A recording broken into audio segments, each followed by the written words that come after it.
Robin! Anong nakain mo today? Parang inubo sa utak. Inubo na naman. May sipon ka ba? May sipon ka ba sa utak? Robin! Nanghihinayang akong... Diyos ko. Nanghihinayang na ako sa boto ko talaga dito. Parang hindi ka na makakaulit, sir. Ito pala. Hindi ka na makakaulit, sir. Last mo na yan. Magpapaano daw siya? Imbestiga. In aid of legislation. Robin Padilla. Baseless SMNI suspension and erosion of press freedom. Sabi, Senator Robin Padilla has filed a resolution seeking a Senate investigation into the continued suspension of the operations of the Sunshine Media Network International or SMNI. The imposition of baseless suspension orders on SMNI not only constitutes a denial of due process but also an erosion of press freedom. Oy, wait lang. Big words. Big words. Hindi si Robin nagsulat na ito. Sigurado ko. Hindi si Robin nagsulat na ito. Baka isa sa mga abogado niya nagsulat na ito. Si ABS-CBN naman, di kayo nagreklamo ng ganyan. ChatGPT yan. Sabi ni Arnie, ChatGPT yan. Ay, may kilala ako nagka-ChatGPT. ChatGPT is live. Ay, agoy. ChatGPT is live, guys. Pero bago natin pag-usapan yan, as usual, mag-shoutout muna tayo sa mga kaibigan sa Sendwave. Yan, kung kayo ay nasa US, UK, Canada, Italy, France, Spain, Ireland, and Belgium, may pwede kayo magpadala ng inyong mga remittances sa Pilipinas. Gamit po ang Sendwave. Ang gagawin nyo lang ay i-download ang Sendwave app. Gumawa kayo ng account, lagay nyo ba ang account details nyo. Pwede kayo magpadala sa GCash, sa mga pick-up, cash pick-up sa mga pawn shops, at sa iba't ibang mga bangko rin sa Pilipinas. At kapag ginamit nyo pa kayong promo code na Coach Jared, ay makakakuha kayo ng karagdagang $20 free credit. Kaya gamitin na po si Sendwave for all of your remittance needs.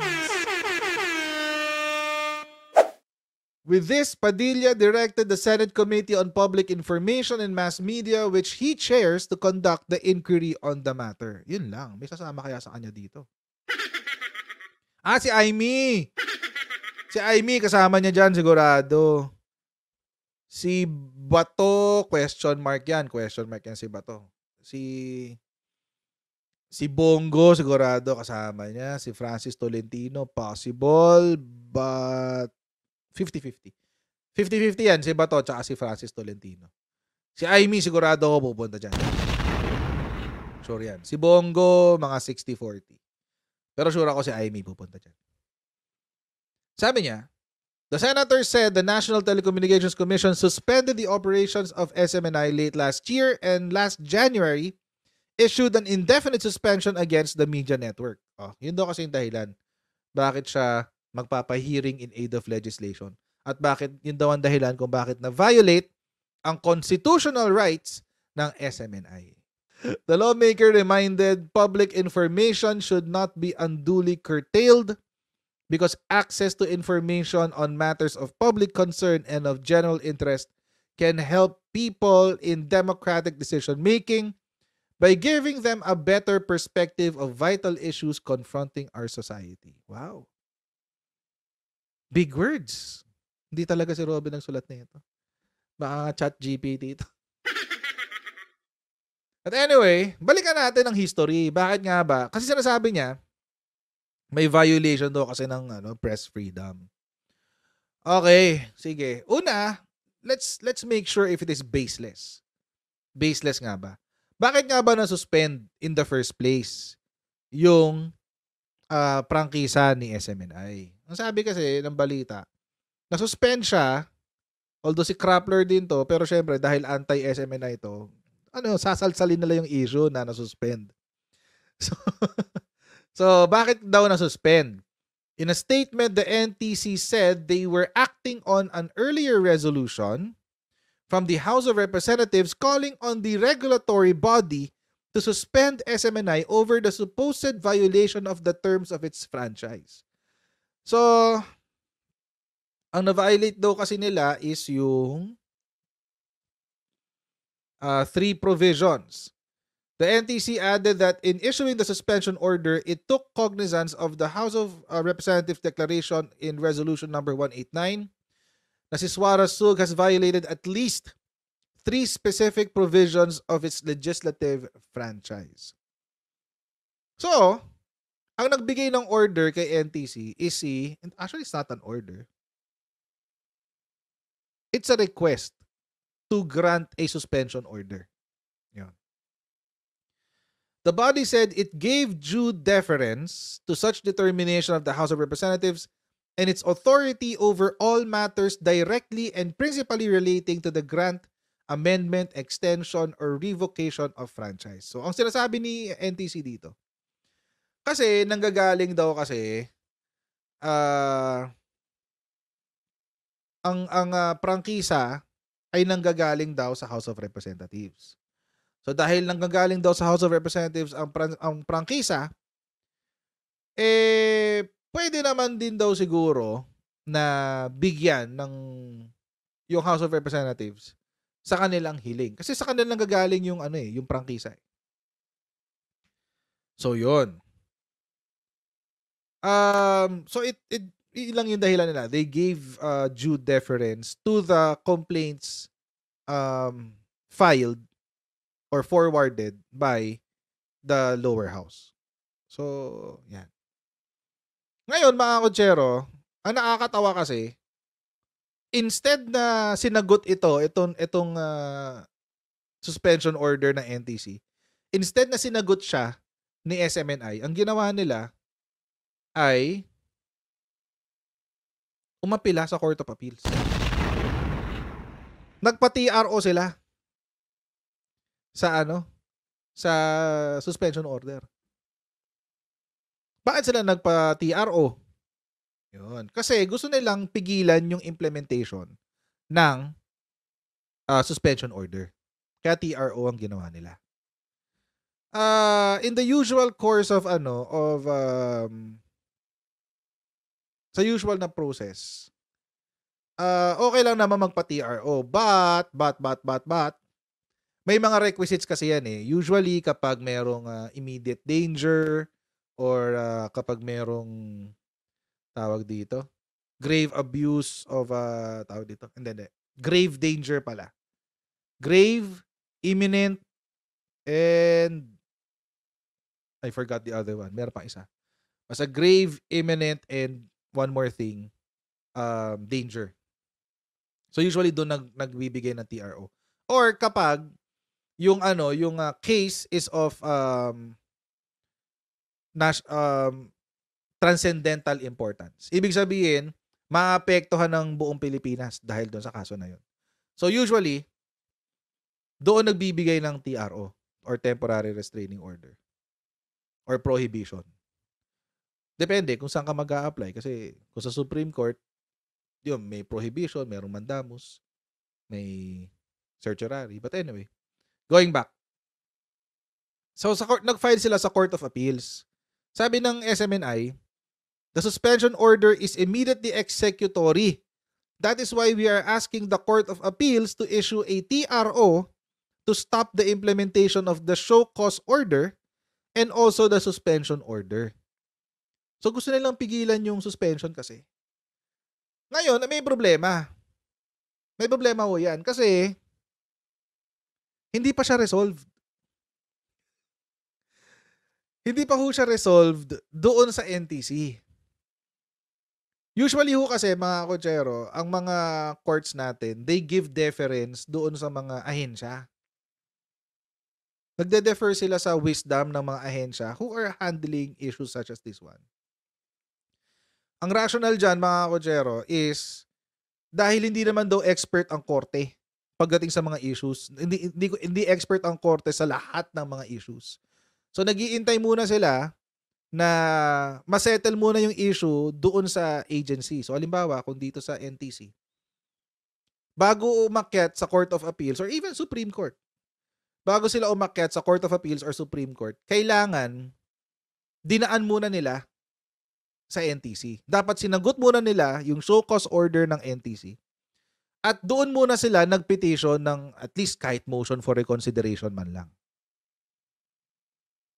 Kaso hindi. Hindi nila sinagot yung sa NTC. Hindi nila sinagot. Tapos kung naaalala nyo, mga kotsero, ang lagi nilang sinasabi, hindi naman namin alam yung charges namin eh. Hindi namin alam yung charges namin. Hindi naman sinabi ng NTC sa amin kung ano yung charges namin. Di ba yun ang laging lagi nilang binabanggit last year bago pumasok ang 2024.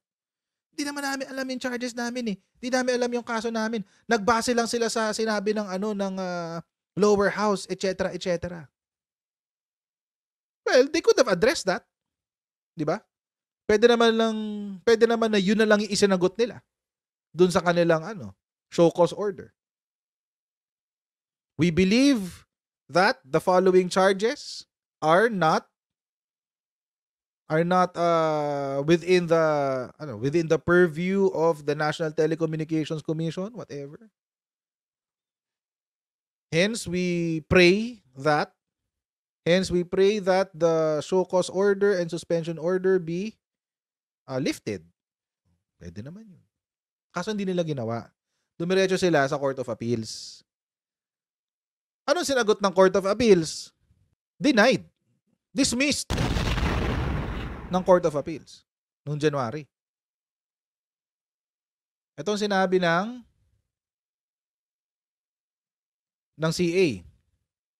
The rule is that a motion for reconsideration is an indispensable condition to the filing of certain special civil actions like a petition for certiorari. The petitioner should first call the attention of the body it is petitioning against so that it can correct the errors it may have committed in its decision. Doctrine kasi yan sa rules of court. You give the opportunity to the administrative body or tribunal to correct its own errors bago mo sila kasuhan ng petition for certiorari. Ang sabi ng CA, dapat sinagot nyo muna yung sa NTC. Dapat sinagot nyo muna yun. Regardless of your opinion. Dapat binigyan nyo sila ng pagkakataon na itama yung kanilang maling desisyon. Dapat dun kayo nag-file ng petition, hindi sa CA. Basically, ganun yung sinasabi ng Court of Appeals. Mali kayo ng pinag-filean, hindi sa amin. Dun yan ibaba sa Court of Appeals. Pwede pa yan. Sa NTC. Kaso hindi nila ginawa. Hindi nila ginawa eh. In fact, yun din ang sinabi ng NTC. Nung nag-expire na yung 30-day suspension, ginawa nilang indefinite. Ito yung sinasabi ni Robin Padilla na unconstitutional. Itong indefinite suspension. Bakit daw? Bakit daw unconstitutional? Kasi pinipigilan daw ang malayang pamamahayag. Wala na kayong pinagkaiba sa ABS-CBN ngayon. Ang sabi ng tawag dito, NTC, pursuant to Section 4, Rule 10, the 2006 Rules of Practice and Procedure, the Commission hereby directs respondent to cease and desist from operating its radio and TV stations under the authorities enumerated in the December 19, 2023 show cause order. Bakit? Kasi daw, binigyan sila ng 15 days para magsumite ng kanilang sagot. In order pala sila na mag-submit ulit ng 15 days na bakit hindi sila nakasagot doon sa 30-day na suspension nila. So binigyan sila ng 15 days para sagutin yung issue na kung bakit hindi sila sumagot doon sa nauna pang 30-day suspension. Ang dami. Ba't nyo kasi ini-ignore si NTC, SMNI? Ba't nyo kasi sila i-ignore? Huwag nyo silang okrayin kasi. Ito man sinabi. It also directed the concerned NTC regional directors who exercise territorial jurisdiction in areas where SMNI is operating to immediately and strictly implement yesterday's order. Bakit? Kasi daw, mga kotsero, hindi raw nag-comply dun sa suspension order na 30 days si SMNI. Sila daw ay nahulihan na nag-ooperate sa ibang lugar. Ito yung kanina, di ba? So, binigyan daw sila ng suspension order noong December 19, 2023. Tapos, hindi raw nila sinagot. Instead of filing any answer, the SMNI asked the commission to specify and detail the violations it allegedly violated in relation to its certificate of public convenience. Dininay ng NTC kasi totoo naman yung mga issue nila ay nakasulat na doon sa show cause order. Totoo naman, nakasulat na doon eh. So parang nagmamaang-maangan lang si SMNI, sinasabi niya na, ano ba talaga yung kaso namin? Sinusunod niyo lang naman yung sinasabi ng Congress eh. Maang-maangan lang yun. And despite the absence of any request for further extension of time, the commission has still yet to receive respondents' answer or any written explanation as to why it should not be administratively sanctioned for having allegedly violated the conditions of its authorities. So yun, hindi pa rin sila sumasagot as of, baka ngayon sumagot na sila. Pero January 23, 2024, hindi pa rin sila sumasagot. Eh di pinatawan sila ng indefinite suspension. Tagal nyo eh. Ayaw nyo sumunod sa amin eh. Kami yung regulating body eh. Ayaw na sumunod. O di bahala sila. Yan ang nangyari. Sorry. Ngayon, dahil dito, ito na nakakatawa. Ang favorite nating lawyer. Nagpunta na ng Supreme Court.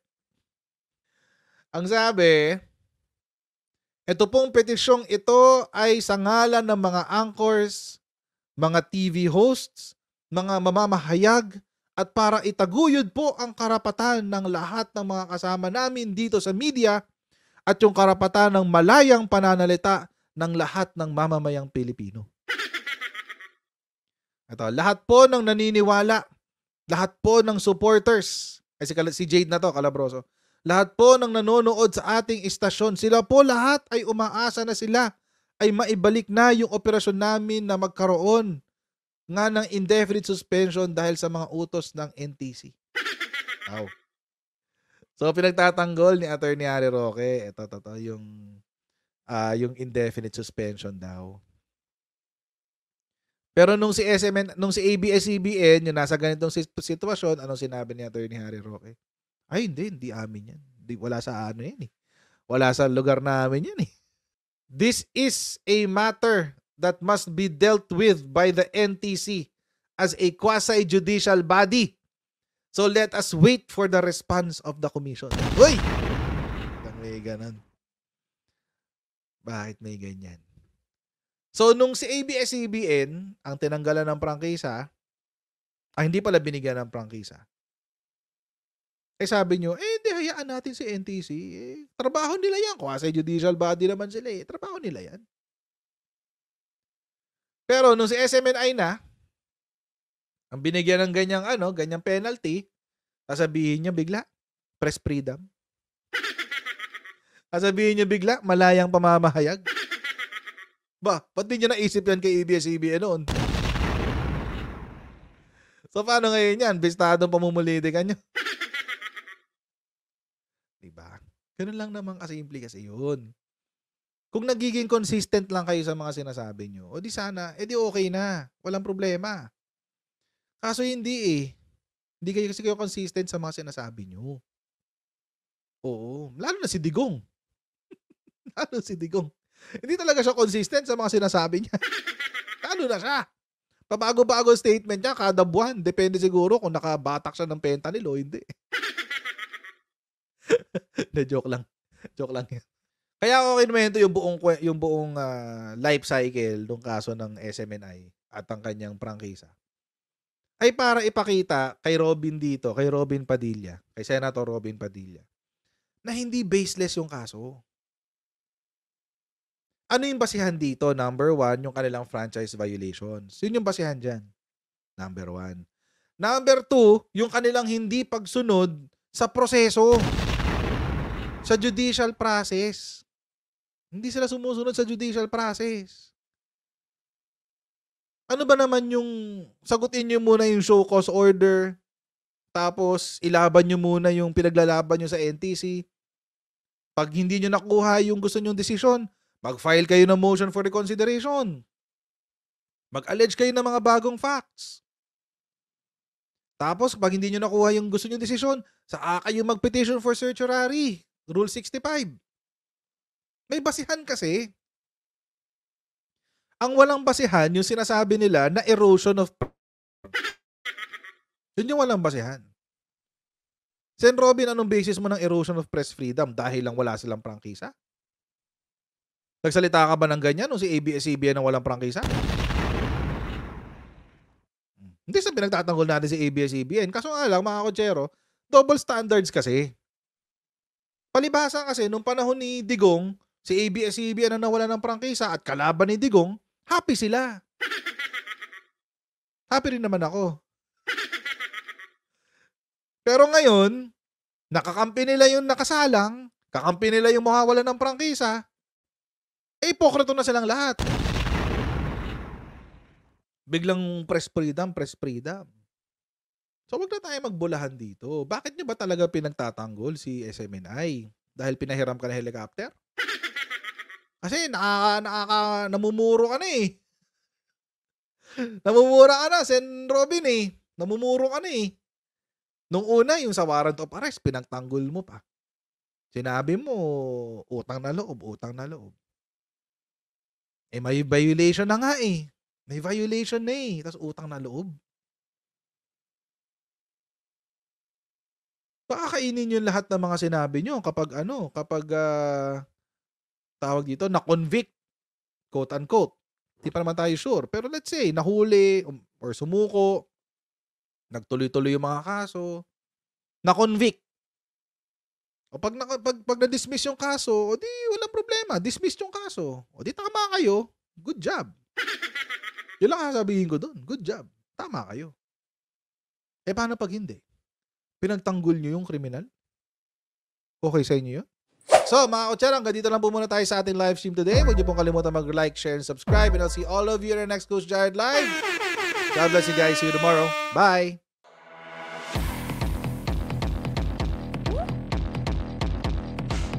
Huwag ganun. Huwag natin gawing tanga mga Pilipino. Mas maganda kasi nasa lugar ka ng tama kaysa yung pinipilit mo yung pagkakamali.